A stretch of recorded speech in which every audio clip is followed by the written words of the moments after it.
Hey guys, let's do car news of the week in under 5 minutes. The first biggest piece of news is obviously going to be the brand new generation Corvette that just officially launched, the C8. It has gone to mid-engine. I'm not going to go too in-depth talking about it because I made an entire separate video just about the new Corvette. Also, it's kind of taken over the entire internet. But mid-engine, LT2, 6.2-liter naturally aspirated V8 making 495 horsepower with the Z51 package, 0 to 60 in under 3 seconds, and a price under $60,000. Really excited about this. I cannot wait to drive one of those.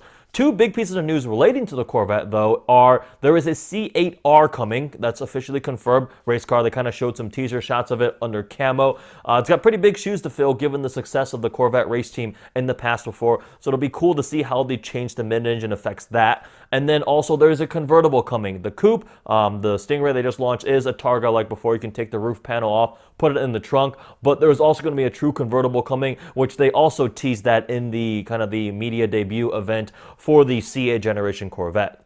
Next up, big piece of news is the Lotus Evija. It is going to be the world's most powerful production car ever. 1,972 horsepower, pure electric. That is a hypercar. That is, it's the world's most powerful production car. That's crazy.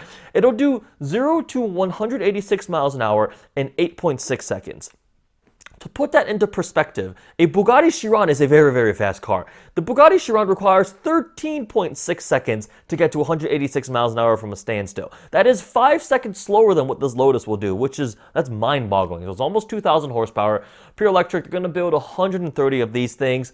I think in 2017, a couple years ago, Geely, the Chinese company, bought a majority stake in Lotus, and clearly they're doing good things because this thing is coming out. This is completely unlike what I was used to seeing with Lotuses growing up. When I was a kid, I saw Elise, Exige, Evora, and then obviously further back the more classic, the British sports cars. This is hypercar territory. I'm really hoping they still make kind of more conventional, affordable sports cars because this thing is going to cost $2.1 million. That is extremely expensive before taxes. And the other thing is, it's not technically road legal in America. You can drive it on the track, but it can only be driven on streets under like the show and display type of, not really loophole, but that qualification. There's another hypercar, I think the McLaren Speedtail is the same way. Not technically road legal. On the show and display, you can drive it on the roads.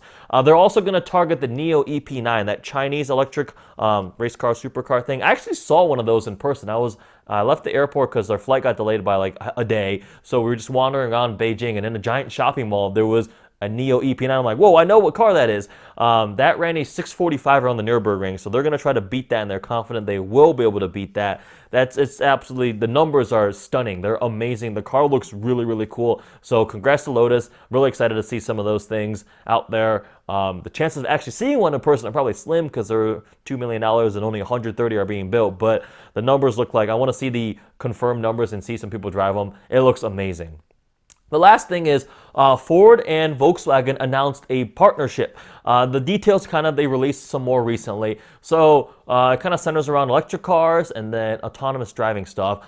Ford is going to be using the MEB, Volkswagen's modular platform for electric vehicles. By 2023, they want to have 600,000 electric vehicles, I believe mainly in Europe. And then the other big news is Argo AI. That is Ford's autonomous subsidiary that they've been putting some money into. Volkswagen's also getting in on that action. They're investing $2.6 billion, billion with a B, into Argo AI.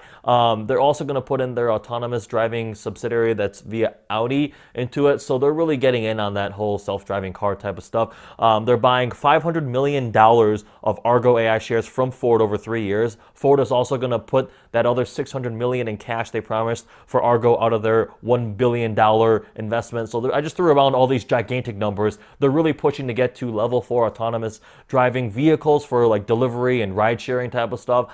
It's inevitable. It's going to happen. They're working together to get there. A lot of money is being put into this partnership between Volkswagen and Ford, but they're not really they're not merging anyway. They're just sharing kind of working on this stuff together. They're still going to implement the self-driving tech into their own cars themselves. The other last final piece of them working together is going to be Ford's going to be building mid-size pickup trucks and commercial vans for the global markets that Ford and VW are going to share. I've got 12 seconds left. I haven't made one of these in a while. The Pantera P72, I absolutely love that thing. I think it's the most beautiful car I've ever seen. It's going to be manual. Only building 72 of those things. I wish I somehow had $850,000, but I don't. And that's 5 minutes. We're done. See you guys.